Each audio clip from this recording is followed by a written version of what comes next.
I gotta tell you, nothing makes a good video game like vampires. Look at Castlevania. There's a castle, it's in Transylvania, you just slap them together, poof, Castlevania. Anything that involves Dracula, vampires, and zombies, got my ticket, man. I'm in. Yeah, Castlevania is one of those series that, you know, that just won't quit. Rolls out, I guess, in 1987, and then every year since then, there's been another one. And you always somehow end up at Dracula's castle, one way or the other.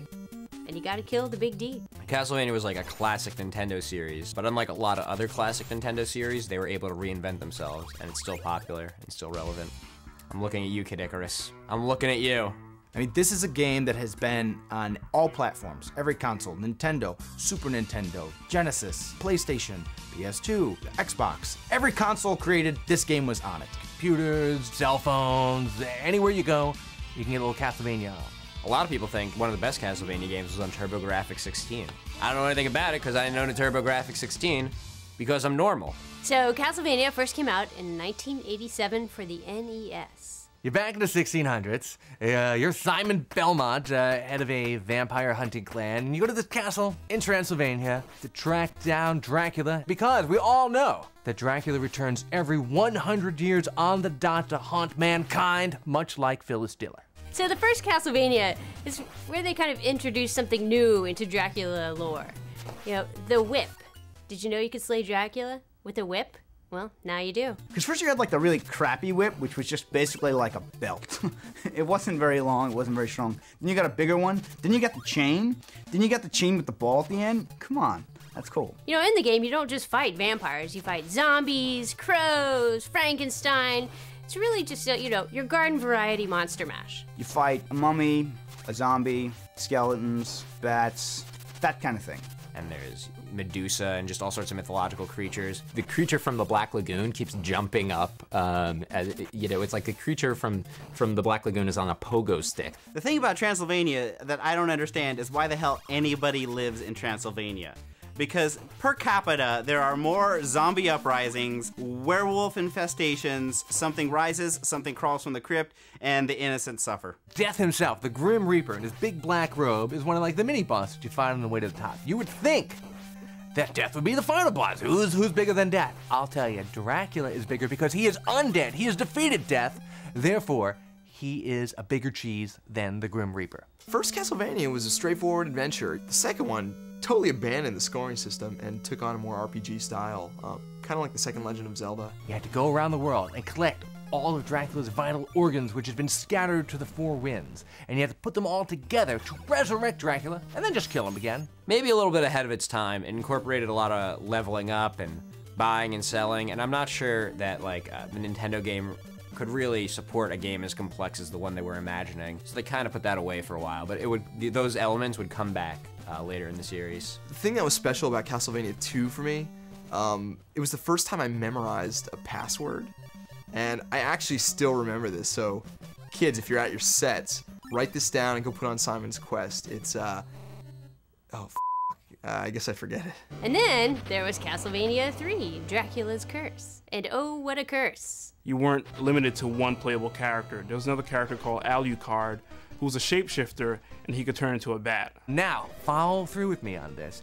Alucard is Dracula spelled backwards. Ooh! Whoever came up with this idea at the board meeting, well, they deserve a raise. So further installments followed, like Super Castlevania 4 on the Super Nintendo Entertainment System, and Castlevania Bloodlines, which came out on Sega's Genesis system. But Castlevania Bloodlines on the Genesis, it was alright. Castlevania that just blew everything up, man, was Super Castlevania 4. Castlevania 4, otherwise known as Super Castlevania, came out in 1991 on the Super Nintendo. Good music, better graphics. It looks like 50 times better than any of the previous Castlevanias, and you're used to your dude being that high, and the picture on the box shows you what he's supposed to look like. You know, a goth club goer. In 1997, you get the first 32-bit Castlevania called Symphony of the Night. Has all the elements you come to expect. You know, great gothic elements, great music, that eerie feel. That was the first Castlevania game to have CD quality sound, and they really went all out to create this like rock opera. All that game needed was Meatloaf. You can, learn spells through button sequences. You get experience for killing enemies. You can raise attributes So the game really turns into a role-playing game. Symphony of the Night's probably the high water mark of the series, and it really redefined the series and made it relevant for a new generation of consoles. So in 1999, Castlevania came out with its first 3D title, which basically had everything Castlevania that we've known to come and love, but this time it's in 3D. 1999, it was a heady time. Everybody taking classic games and making 3D versions of them. They said, hey, Castlevania, let's do it in 3D. Fantastic idea. It should have been fantastic. In actuality, it kind of sucked. In Castlevania 64, you played as Reinhard Schneider, which I didn't even understand. Like, why wouldn't you play as a Belmont? I mean, they said he was a descendant of the Belmonts, but they said that in like a Nintendo Power interview, and so if you didn't read it, I didn't read it. So they tried it again in 2003 with a PS2 version called Lament of Innocence. It took the saga back a couple hundred years and kind of learned about how the Belmont family got pulled into this crazy Dracula's curse. The story focuses on two holy knights, one named Leon and one named Matthias. They come back from a war and one of their wives is killed. So Matthias is so distraught that his wife's been killed that he turns to the dark side and eventually becomes the ultimate evil, Dracula. And Leon right there declares that the Belmont clan will forever rid the world of vampires. So then in 2005, you had Castlevania Curse of Darkness, and that was for the PS2, and that was for the Xbox, and it took place in like 1490 something, so it fell right back into the timeline. Of course, it's in 3D, next-gen consoles, and it brings it right up to date to where we are right now, waiting for the next installment. Yeah, again, man, I feel like they've never been able to make a good Castlevania in 3D, and I don't know why that is, but this game sucked, man. I never really thought that the Castlevanias in 3D kind of captured the fun of the 2D games. I mean, it's such an expensive production to make a game, and they want you to use the newest technology, even though it's not always the best. And that's why there's all these 3D Castlevania games that are okay, some are good even, but not excellent. Well, actually, one of the Castlevanias that I liked the most was called Castlevania The Adventure, and it was on the Game Boy. Seriously, the best. One of the weird things about Castlevania is that the handheld versions are actually as popular, if not more so, than the ones you play at home. They kind of mimic the aspects of the early Castlevania games, so they get a double dose of nostalgia as well as entirely new storyline for fans to play. So with the Nintendo DS, little handheld system, they came out with Dawn of Sorrow, which was a throwback to the classic 2D side-scrolling action. Huge hit. Everybody loved it because that's how you want to play Castlevania. You want to be going from this end of the screen to that end of the screen, and want to take your whip, and you want to whip some dudes. Everyone knows that Castlevania works best as a 2D game. So Castlevania, when I look back, to me is really that epic storyline. Everything's epic. It's very Japanese. You gotta have a big crazy storyline in with your games if they're gonna be good. They go from all the way from the Crusades in the 11th century. I think some of the games are set in the future.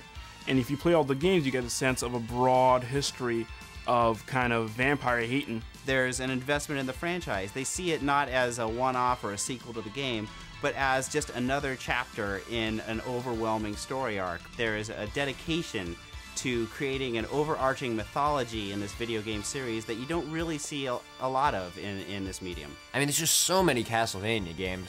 There's gotta be 20. Some are better than others, but overall, the quality has remained remarkably high. What people will remember most about the Castlevania series is, of course, the evil of Dracula who comes back again and again to haunt mankind, and the cool bullets. Castlevania is a formula that works. And time again, people will buy that game no matter what console it comes out on. It's going to be something that's going to continue to go on. It's one of those games that you'll always know. You'll always hear about. 20 years it's been around for. It's a long time for a game. It makes me feel kind of old. And we'll get to see another 20 years of it, hopefully. The best game ever? Castlevania.